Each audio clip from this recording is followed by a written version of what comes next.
charla de hoy. El tema que vamos a tratar es cuándo suspender, cuándo reiniciar anticoagulantes y antiagregantes en el paciente quirúrgico, neuroquirúrgico. Mi nombre es Julián Giraldo, soy residente de neurocirugía del primer año. Realmente recuerdo cuando era estudiante, antes de ingresar a la residencia, que asistía a alguna de las clases, como hoy muchos están asistiendo, cuando podía. Yo veo que este es un tema recurrente, que año por año se trata y en el que año por año aparece evidencia nueva. Entonces, pues cuando vi que lo tenía, de verdad me pareció muy extenso, porque cuando hablamos del paciente neuroquirúrgico, pues estamos hablando del contexto electivo, del contexto urgente y de múltiples patologías asociadas que pueden enmarcarse en el riesgo de sangrado y de múltiples patologías base en el paciente que está anticoagulado y antiagregado, que debemos tener en cuenta porque pueden complicarse. Entonces hay unos retos muy grandes en los que tenemos la trombosis venosa profunda o el tromboembolismo pulmonar, increíblemente comunes, el cáncer, la aterosclerosis, el trauma que atendemos en neurocirugía, como en muchas de las quirúrgicas, confiere un riesgo de trombosis inherente. Por supuesto que la frecuencia del tabaquismo, la propia cirugía que le hacemos al paciente y muchas veces el contexto de inmovilidad en el que queda el paciente, en la cirugía espinal o en la cirugía donde quedan con algún compromiso motor y tienen recuperaciones largas. Ni que hablar entonces de las enfermedades cardiovasculares, de la fibrilación auricular, que es bien frecuente, y de las enfermedades valvulares, especialmente las que requieren algún reemplazo mecánico, eh, que tienen una gran necesidad de anticoagulación. Entonces, eh, hay una gran población que está sometida a la antiagregación, aún en prevención primaria, algo que se ha venido reevaluando en los últimos 5 años, y por supuesto que en prevención secundaria, y hay una población muy grande que está sometida a anticoagulación y que no están exentos del riesgo neuroquirúrgico, ya sea por trauma o especialmente cuando hablamos de un anticoagulado, especialmente con los inhibidores de vitamina K, personas que tienen un gran riesgo de hematoma cerebral espontáneo. Entonces, estos retos que tenemos aquí a la izquierda, a través de la historia, que han surgido unos héroes que son el inhibidor de vitamina K, que todavía lo vemos mucho, pues sigue siendo el más frecuente, que es la warfarina, las heparinas, los anticoagulantes directos y los antiagregantes, que nos han ayudado mucho para controlar el riesgo de evento tromboembólico de estos pacientes de enfermedad coronaria, pero que a la vez también confieren un gran riesgo para el especialista quirúrgico, para el paciente que va a ser sometido a una cirugía en contexto electivo, y especialmente nos pone a los neurocirujanos entre la espada y la pared cuando tenemos a ese paciente emergente que requiere una rápida intervención, que tiene un compromiso vital, que tiene un gran riesgo de tener unas secuelas funcionales, pero que tiene un gran riesgo de tener unas secuelas funcionales, pero que está en un contexto de anticoagulación donde la intervención se hace aún más riesgosa. Entonces, a pesar de que es un gran problema, también tenemos otro reto muy grande, y es que siempre en la era de la medicina basada en la evidencia necesitamos y buscamos la evidencia 1A, idealmente los ensayos aleatorizados, dobles ciegos, que son tan difíciles en el contexto quirúrgico y en el contexto quirúrgico crítico además. Entonces, preparando esta exposición en el sondeo de las bases de datos, la verdad es que uno puede encontrar varios estudios en lo que refiere al manejo de anticoagulantes y antiagregantes, pero encontrar un ensayo es algo muy raro, y casi todos los que encontramos son retrospectivos, de cohortes especialmente. Entonces, por eso, además, quería traer este artículo bien interesante que encontré este año, que lo desarrolló la Sociedad de Neurocirugía Italiana, donde sobre todo el comienzo ellos están intentando hacer algo que hicieron los españoles en el 2017 y es tratar de desarrollar un protocolo para el manejo de anticoagulantes en la neurocirugía. Entonces están partiendo de cuál es el estado del arte en los distintos servicios de neurocirugía del país y tomaron 129 servicios de neurocirugía y les hicieron unas preguntas claves que además son muy importantes para el desarrollo de esta exposición. Entre estas, un sondeo donde preguntan por un porcentaje aproximado de pacientes que llegan al servicio de neurocirugía con indicaciones agudas, especialmente como las vemos acá, hemorrágicas y traumáticas, y que están cursando con terapia antiagregante activa durante el último año. Entonces encontramos que al menos más del 10% de los pacientes eh, del 60% de los que respondieron a esta encuesta dijeron que entre 10 y el 25% de los pacientes que llegaban con estas complicaciones tenían alguna terapia antiagregante durante el último año. No se especifica si era doble antiagregación, si era prevención primaria o secundaria, es simplemente una respuesta,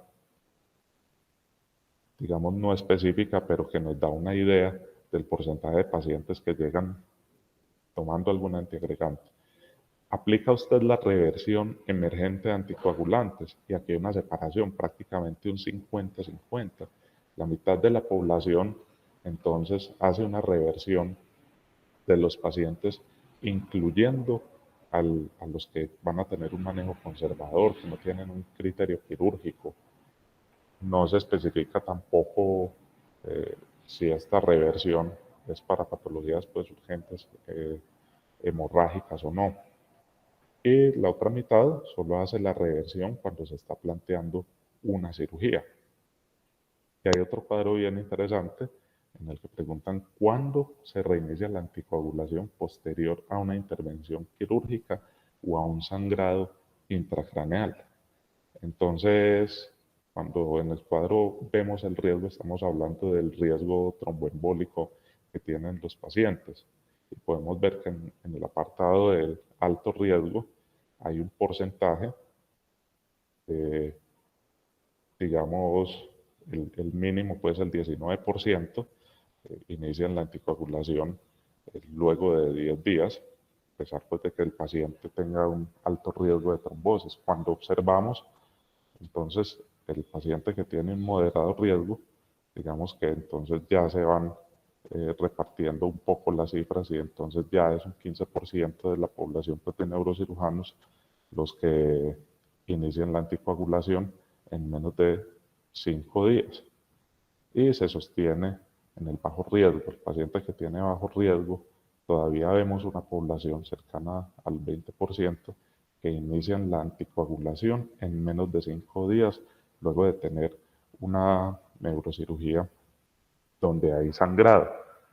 Es una cifra importante porque hay mucha variación en la literatura y uno puede encontrar indicaciones desde días hasta semanas, inclusive 2 meses, para iniciar anticoagulación luego de las cirugías que tienen algún sangrado o alguna complicación de sangrado que son traumáticas.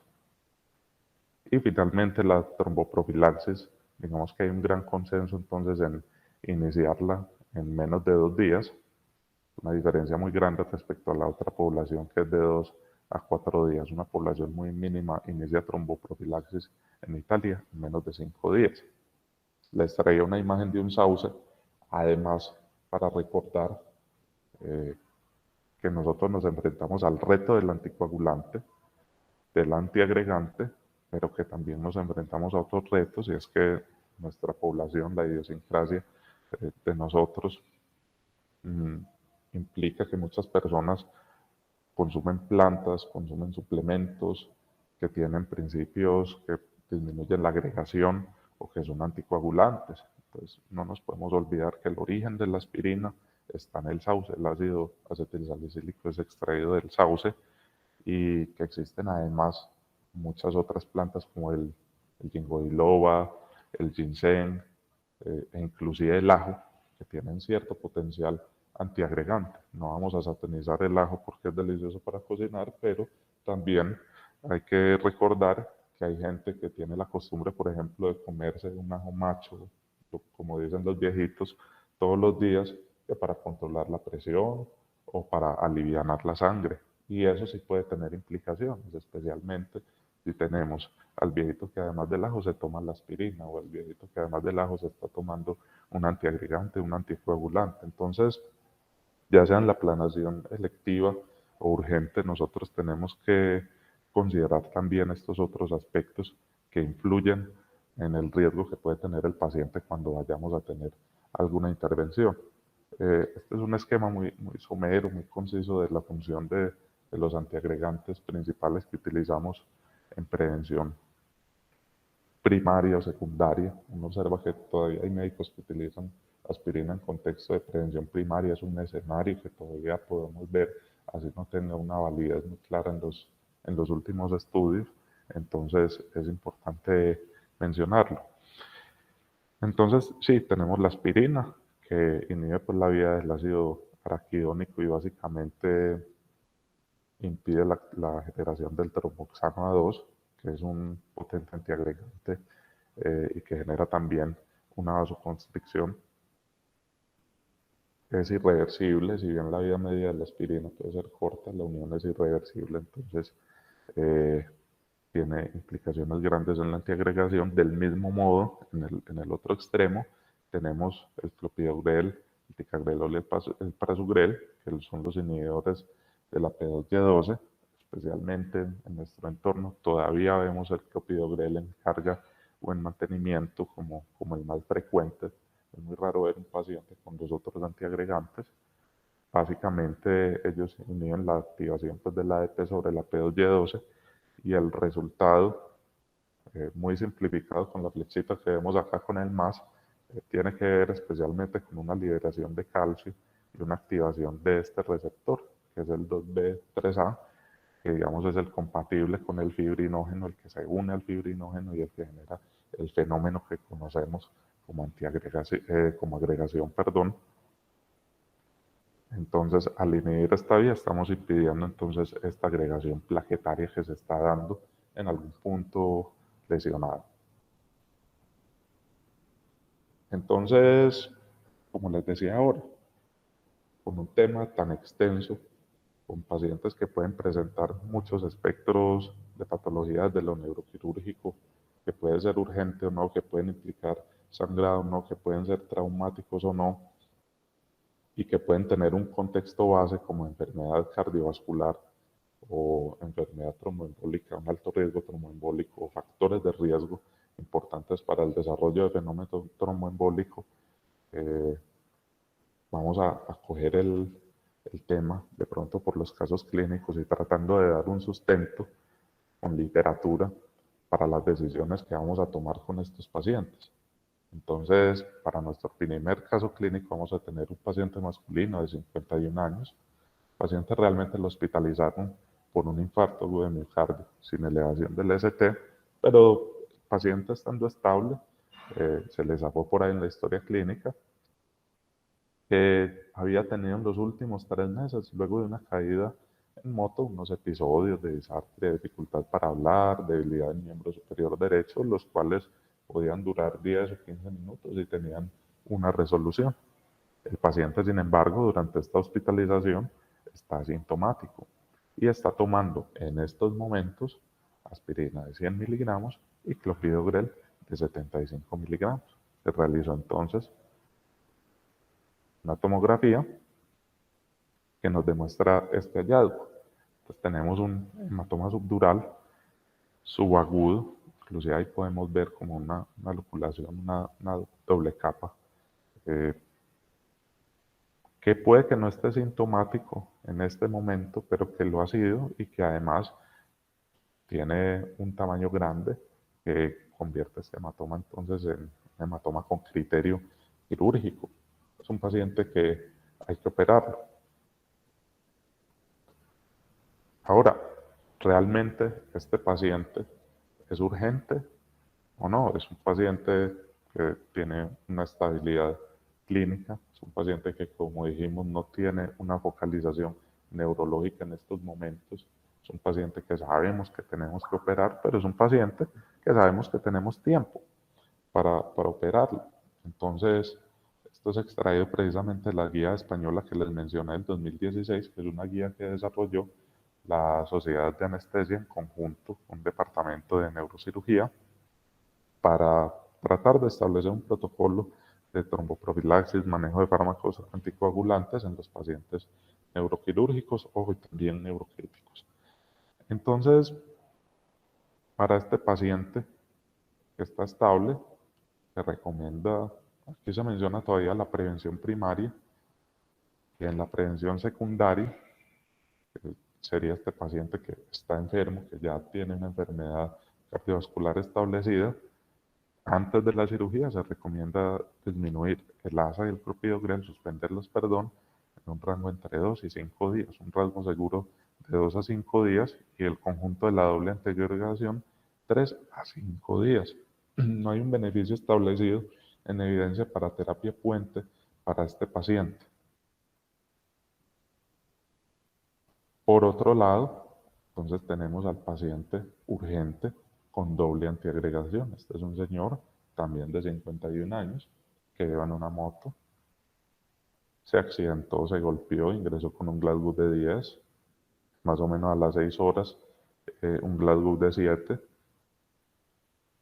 El señor está tomando, pues, es muy atípico realmente en un paciente urgente que usualmente no tiene un acompañante, que usualmente no va a llegar a un hospital donde se conoce la historia clínica, que uno sepa si un paciente está doble antiagregado o no.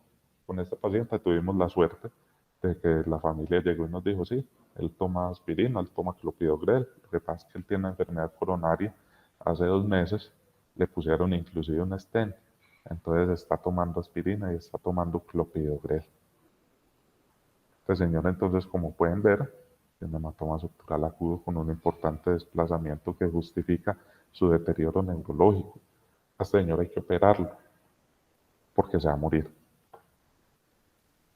Volvemos entonces con la misma guía. Entonces es un cuadrito muy práctico que nos está diciendo, bueno, este paciente hay que hacerle una cirugía urgente. Sin embargo, este paciente pues tiene doble antiagregación, tiene en teoría un gran riesgo de sangrado. Entonces recomendamos, si hay evidencia de sangrado, como si la tenemos en este paciente, una transfusión de plaquetas, y es válido utilizar además desmopresina, en menor medida con menor evidencia de ácido tranexámico o factor 7A, para tratar de revertir la condición de este paciente. La misma guía nos dice que sí, hay un consenso para recomendar la transfusión de plaquetas, no necesariamente de manera profiláctica, y aclaran además que no hay una evidencia muy clara de que revierta el efecto del clopidogrel. Y del mismo modo, hay otro artículo del doctor Guja del 2017 muy práctico que les recomiendo para el manejo de anticoagulación, que habla de que la desmopresina se puede considerar en esa reversión pues, del agente antiplaquetario, pero que hay una eficacia limitada. Entonces les traía además este artículo que es de hace 2 años, una cohorte retrospectiva, donde se está evaluando entonces la respuesta de los pacientes con hematoma subdural que estaban con medicación antiplaquetaria. Y se encontró en estos pacientes que los pacientes que estaban antiagregados, un 90% requirieron craneotomía y los no antiagregados 75.3%. Sin embargo, curiosamente, estos pacientes que estaban antiagregados tenían una tasa mucho menor de craneectomía respecto a los no antiagregados. Y comenzaron a hacer entonces también un desglose de los pacientes, por ejemplo, que recibieron y aclararon pues que de los pacientes antiagregados, el 36% recibieron transfusión plaquetaria, mientras de los no antiagregados también la recibieron por otras condiciones, como puede ser el recuento plaquetario, que idealmente para intervenir en una cirugía debe ser mayor de 100.000 para evitar pues complicaciones de sangrado. Y de los pacientes antiagregados, 14% requirieron entonces una reintervención, mientras que de los no antiagregados, un 11% requirieron reintervención. No es mucha la diferencia en estas dos poblaciones, si bien podríamos discutir acá que el valor de la P no es muy significativo estadísticamente. Lo más interesante es que entonces sigue entonces el desglose de los pacientes antiagregados, que eran 86 pacientes. De estos pacientes, como dijimos anteriormente, de 86, 31 recibieron una transfusión plaquetaria prequirúrgica. 55 no la recibieron. Y sin embargo, entre estas dos poblaciones, en la primera 16 requirieron la reintervención y en la segunda 12.7. No es una diferencia muy amplia, aunque volvemos siendo un estudio retrospectivo de cohorte con una población relativamente pequeña, la significancia estadística no es discutible y sin embargo es la evidencia que tenemos y en la práctica clínica tenemos que trabajar con la evidencia que nos dan para darle sustento ético a las aplicaciones terapéuticas que vamos a dar. Entonces, imaginémonos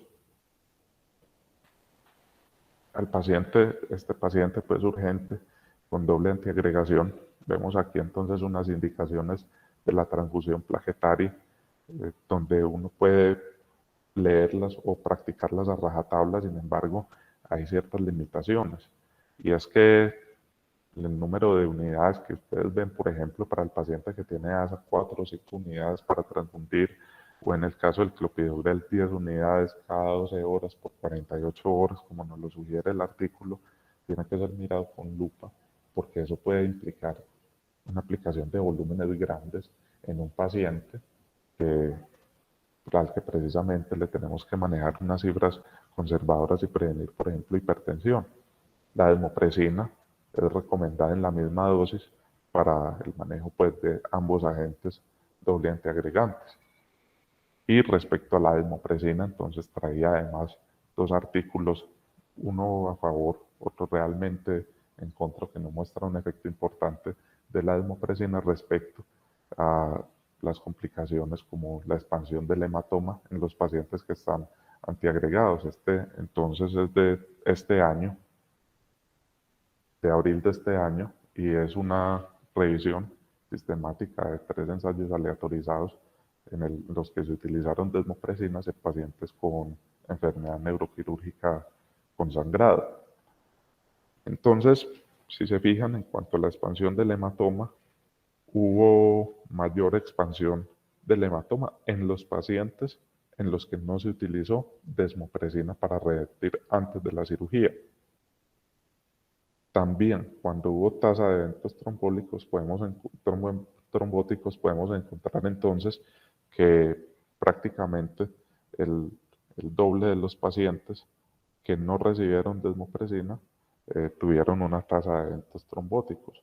Sin embargo, las PET no fueron significantes y el único objetivo secundario que fue significante estadísticamente, que tuvo un intervalo de confianza adecuado, que cumplió estadísticamente, eh, nos dice que 66.3 de los pacientes versus 50% de los pacientes tenían un ranking score mayor de 4 con la desmopresina, o sea, los pacientes tenían más compromiso funcional cuando se utilizó desmopresina.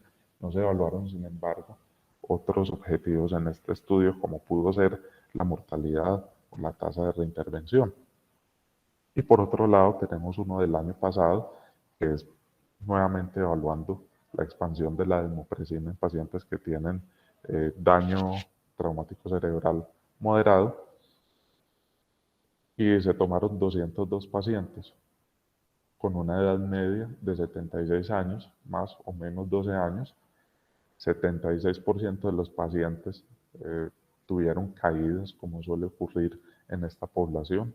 Un 69% tenían un hematoma subdural agudo, un 49% tenía una hemorragia multicompartimental, lo cual lo hace una población muy, muy homogénea para lo que nosotros conocemos. Y tenían un Glasgow score, entonces, entre 13 y 15, el 91% de los pacientes. 75% tenían aspirina y antiagregación dual tenían un 13%. Se encontró entonces en este estudio que 14% del grupo, en el grupo de la desmopresina, 14% tuvieron una expansión del hematoma, mientras que un 30% mucho mayor en el grupo en que no se utilizó desmopresina, y tiene además una significancia estadística importante. Y se encontró además que había una reducción de eventos trombóticos en el paciente donde se utilizó desmopresina versus el control, que fue casi el doble también. Entonces, como pueden ver, año por año vamos a encontrar artículos que no necesariamente son, no necesariamente son estudios con primera calidad de evidencia, pero es lo que tenemos, tienen un buen diseño, algunos tienen significancia estadística y nos pueden ayudar a definir qué hacer con estos pacientes, pero a la vez justifican respuestas como el survey que vimos de la sociedad italiana al principio, donde vemos manejos muy heterogéneos en lo que respecta a la reversión de los pacientes que están anticoagulados. Tenemos entonces al paciente 3, esto es importante, el paciente con consumo de ASA, que todavía lo vemos, paciente que está por profilaxis primaria o secundaria consumiendo ASA. Un viejito de 76 años, tiene un antecedente de enfermedad arterial, oclusividad crónica, se está quejando de una cefalea hemicraniana izquierda, y además un año de episodios autorresueltos inespecíficos de debilidad en miembro superior izquierdo. En el momento el señor está asintomático y nos cuenta que se está tomando una aspirina al día, muy juicioso, al mediodía.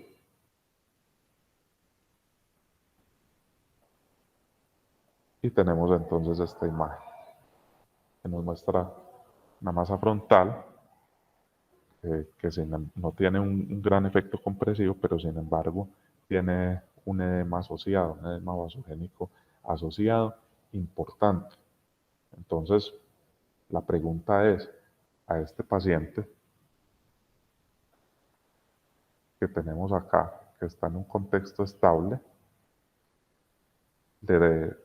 tenemos el tiempo para retirar la aspirina con este paciente, porque el señor no tiene compromiso vital, porque el señor no tiene un deterioro funcional en el momento. Sin embargo, tenemos una enfermedad arterial oclusiva crónica, que es un marcador de posibles complicaciones que puede tener el paciente más luego de una cirugía, donde luego va a tener un riesgo trombótico mayor por inmovilidad, por agresión del endotelio. Además tiene una edad importante, entonces tiene varios factores de riesgos que nos dicen, bueno, si a este señor le suspendemos la aspirina en el contexto de la cirugía, este señor de pronto le quitamos el tumor para que se lo evaluemos, pero no se nos complicará luego, no nos hará un infarto, no nos hará una trombosis venosa profunda, no nos hará un tromboembolismo pulmonar. Es una valoración muy importante, que es un dolor de cabeza pues, para los clínicos y para los quirúrgicos, y por eso entonces traigo nuevamente más evidencia. Aquí tomaron entonces una población de más de 1.200 pacientes, 3 grupos en particular, un grupo que nunca había recibido ASA, mucho más joven, una media de 50 años, y un grupo que recibía ASA y en el que se suspendió, y un grupo que recibía ASA y en el que se continuó. Esos grupos con ASA, de todos modos, con 10 años más de media, pacientes de 60 años. No se describió una tasa de sangrado luego de la cirugía. Eran cirugías, por cierto, para sacar tumores, como en el caso pues, del paciente que acabamos de ver. En el grupo entonces que no tenía ASA no se objetivó el sangrado, sin embargo se encontró una tasa de sangrado muy parecida, de 186 versus 220 en los pacientes que suspendieron ASA y en los que continuaron. Del mismo modo, las complicaciones hemorrágicas fueron un poco mayores en los grupos de ASA suspendida o continuada, pero entre ellos mismos no hubo mucha diferencia. Y en cuanto a las complicaciones tromboembólicas, entonces encontramos que el paciente que continuó el ASA tuvo unas complicaciones del 0,8% respecto a los que suspendieron el ASA del 1,9%, una diferencia del doble, que nos haría pensar en que el ASA puede ser un factor protector para estos pacientes.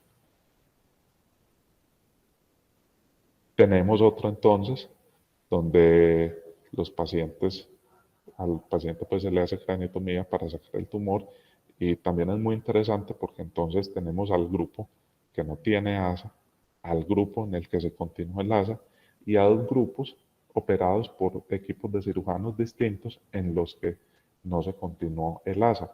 Entonces observamos que en los grupos del ASA continuada o descontinuada, la tasa de hematoma posoperatoria fue muy parecida.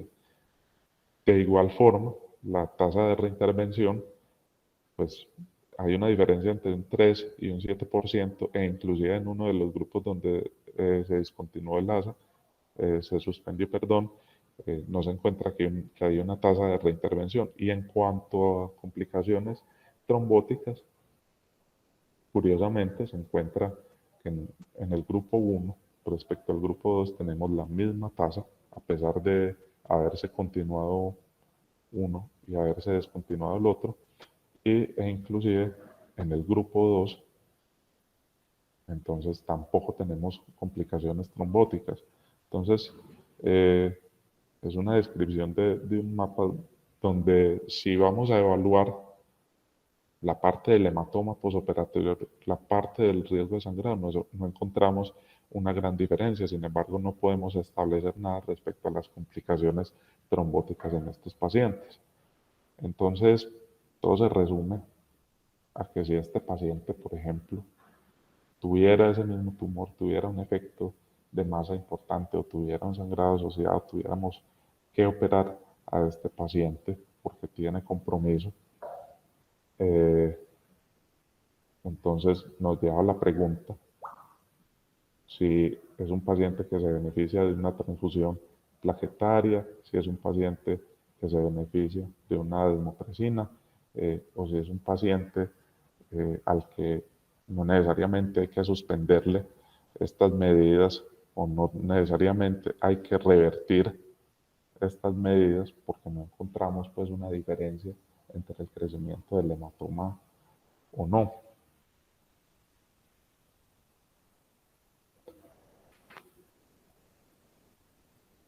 La conclusión aquí, pues, es irnos por la prudencia. La conclusión con un paciente urgente que de todas maneras está tomando ASA, no estamos siendo muy específicos, pero estamos hablando de pacientes que pueden, el paciente urgente usualmente es el paciente que tiene trauma o es el paciente que tiene un hematoma, pues hombre, apliquemos la transfusión.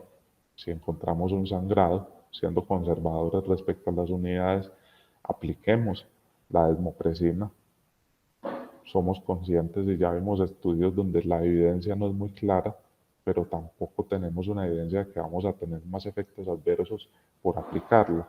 Entonces, en el sentido de lo práctico, consideremos eso. Ya en el paciente que no es urgente, ya vimos tres artículos que demuestran particularmente en lo que concierne a los tumores que el ASA puede ser protectora y muchos neurocirujanos operan al paciente que está recibiendo ASA y pues al menos por consenso de expertos o por la recomendación de ellos, no hay un mayor aumento de complicaciones respecto a los hematomas y hay más protección en cuanto al riesgo trombótico.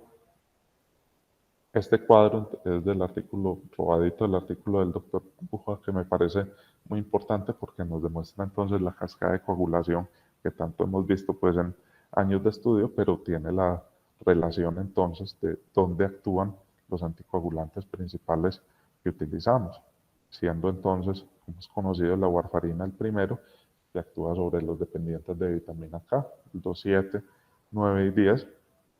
Las heparinas, especialmente sobre el factor 10 y el diaroxaban y el apixaban también específicamente sobre el factor 10.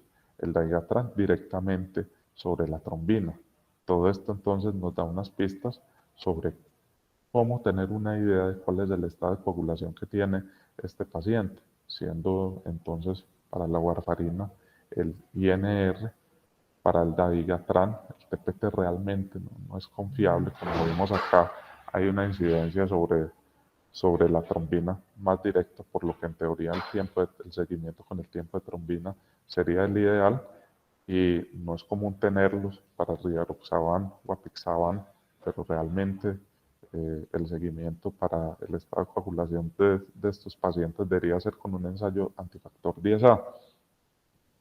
Como no es posible tenerlos, entonces, ¿qué nos queda? Es muy importante en el contexto de lo práctico conocer las vidas medias de los medicamentos.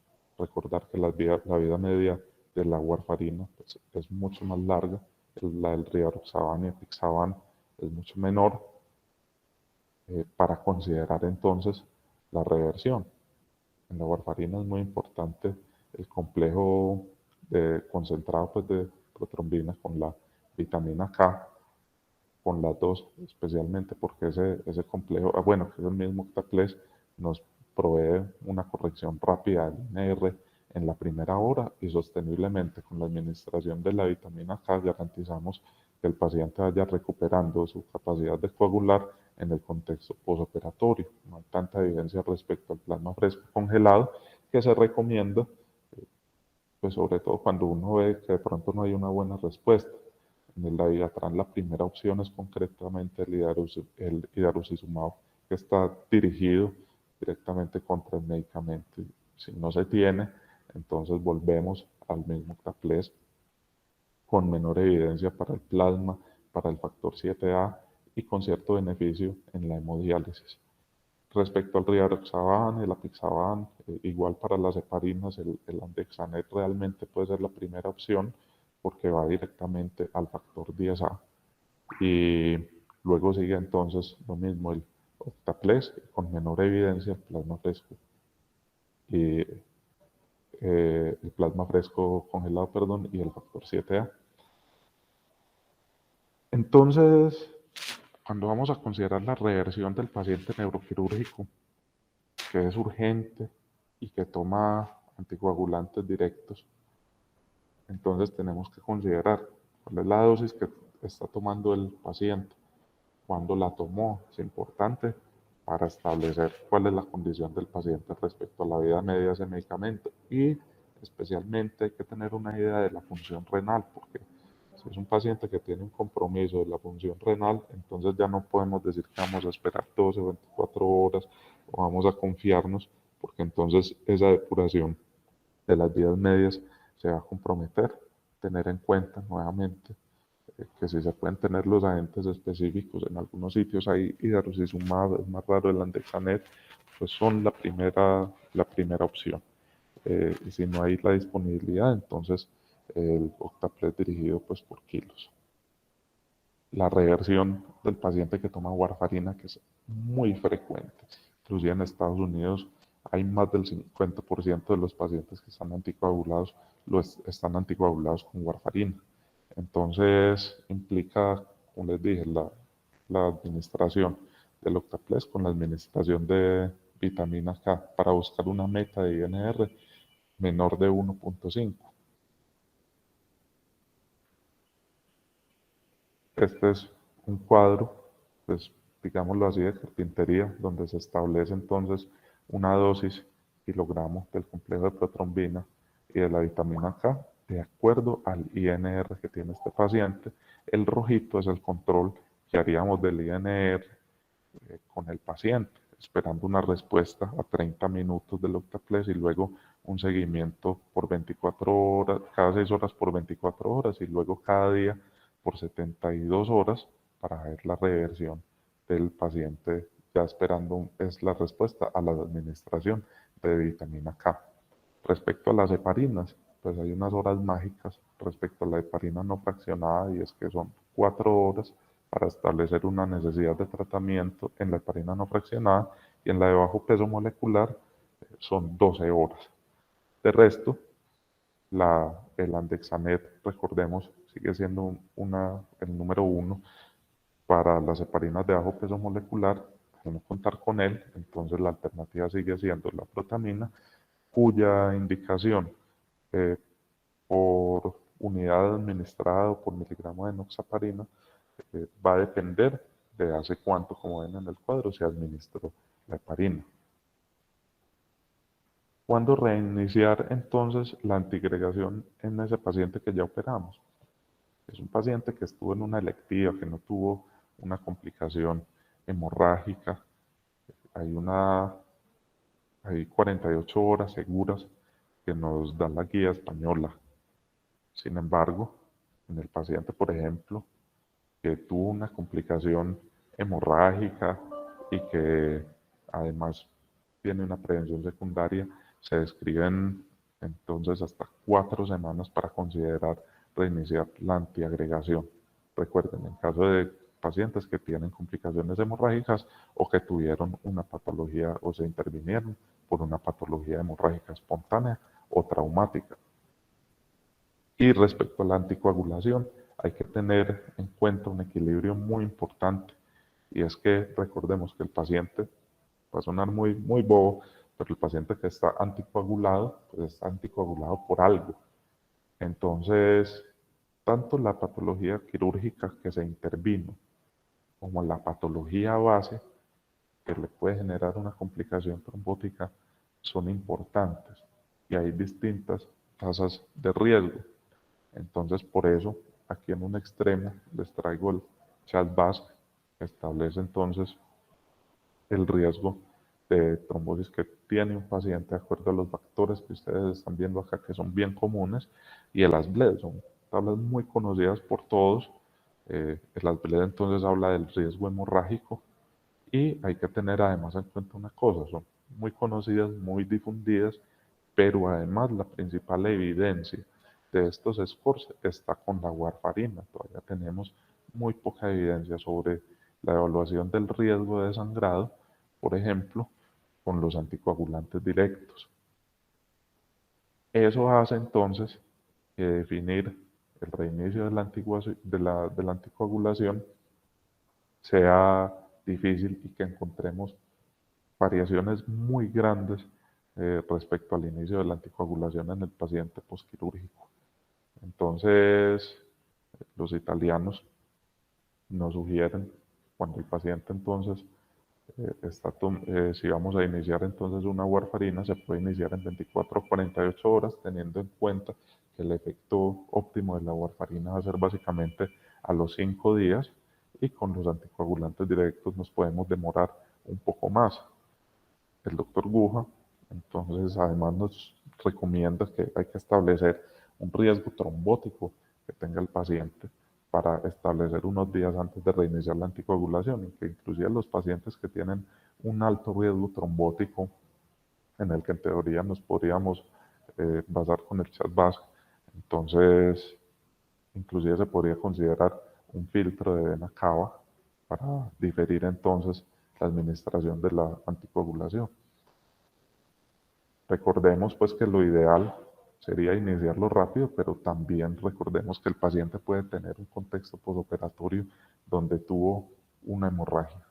Entonces, especialmente la cirugía, la neurocirugía, es de por sí un factor de sangrado muy grande para el paciente. Ya para moderado riesgo trombótico, para bajo riesgo, entonces se puede alargar un poco más la ventana para iniciar la anticoagulación de estos pacientes. Y en el contexto muy común del hematoma subdural crónico o el hematoma intracerebral espontáneo, tenemos acá perfectamente con el mismo nivel de evidencia, entonces diferencias de 4 a 8 semanas o de 72 horas. Entonces, ante este escenario tan poco definido de cómo iniciar la anticoagulación en un paciente, nos somete pues a muchos riesgos para la hemorragia del paciente, el escenario es que nosotros nos tenemos que apoyar con las otras especialidades que tengan en su conocimiento o que tengan bajo su tratamiento la patología del paciente para hallar el equilibrio del que hablábamos ahorita. Eh, Tenemos entonces que considerar mucha comunicación con medicina interna, con cardiología, para poder definir la ventana segura del reinicio de la anticoagulación en estos pacientes. Ya que, como les digo, la evidencia, como la vemos acá, primero, no es 1A, y segundo, van a encontrar unas ventanas muy disparejas, como la estamos viendo acá. En cuanto a la tromboprofilaxis, pues tenemos mucho más consenso, hay unos factores de riesgo definidos a considerar, especialmente la edad, si son mayores de 60 horas, de 60 años el cáncer, y entonces es muy práctica pues esta tabla de la guía española porque nos da entonces los factores de riesgo y nos da un número establecido que es un número mágico que es el 3 para considerar según si es cirugía espinal o si es craneotomía el inicio de heparinas de bajo peso molecular a las 12 horas por la compresión neumática intermitente. La opción de las medias elásticas de compresión gradual realmente no tiene mucho sustento en la evidencia, entonces digamos que lo más prudente según los factores de riesgo es la consideración de la compresión neumática intermitente, que sí tiene más evidencia, y las heparinas de bajo peso molecular, dosis de tromboprofilaxis. Entonces, la última pregunta que tenía el survey italiano sobre el paciente anticoagulado, sobre el reinicio de la anticoagulación en el paciente neuroquirúrgico era esta. Usualmente solicita evaluación cardiológica para el manejo perioperatorio de pacientes anticoagulados. La respuesta fue el 87%. Y yo creo que es la respuesta para nosotros, el abordaje interdisciplinario del paciente que tiene patologías base con alto riesgo trombótico, pero que a la vez tiene un alto riesgo hemorrágico porque le hicimos una intervención neuroquirúrgica. Ante la ausencia del, si bien hay un desarrollo constante de evidencia, pero no de alta calidad, la opción es el apoyo interdisciplinario para definir una ventana segura que respete la patología base del paciente, obteniendo el mínimo riesgo hemorrágico. Entonces, entre las consideraciones, pues siempre la más obvia es que se necesitan mejores niveles de evidencia para establecer protocolos claros.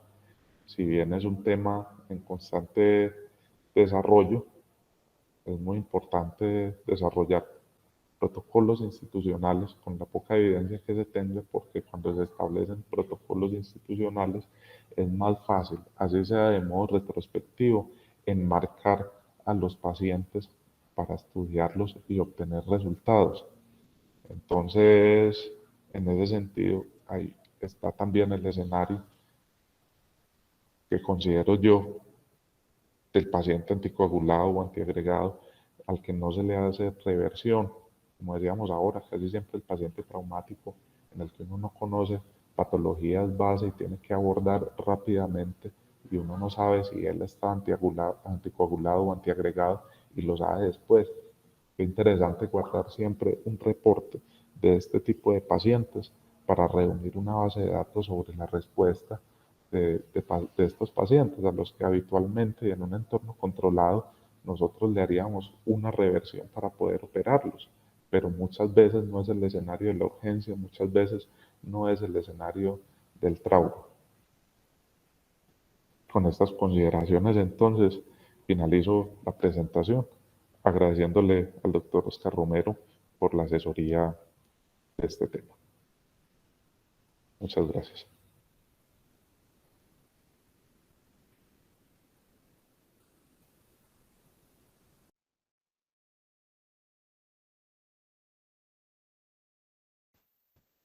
Profe, no lo escucho.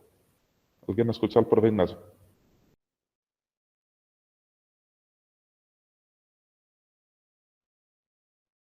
Ahora sí me escuchas. Ahora sí, profe. Bueno, que muy buena la revisión, Julián. La duda que nosotros tenemos casi siempre es de cuándo reiniciar. Yo me he dado cuenta que es la misma duda que tienen los cardiólogos. Entonces uno está muerto de susto que el cardiólogo le pregunte a uno en qué momento reiniciamos. Y me gustó la revisión de hoy porque, pues, aunque no hay nada definido, nos aclara bastante el tema del reinicio y la suspensión de la anticoagulación y los antiagregantes. Yo te quiero hacer una pregunta. En subdural crónico, ¿encontraste el riesgo de sangrado de pacientes que están tomando aspirina? Profe, no, realmente en estos artículos no se estableció el riesgo y realmente dos de ellos no tenían suficiente significancia estadística. Solo los resultados demostraron pues que no había mucha diferencia entre suspenderla o no, pero no calcularon el riesgo, solo hicieron de pronto una regresión logística.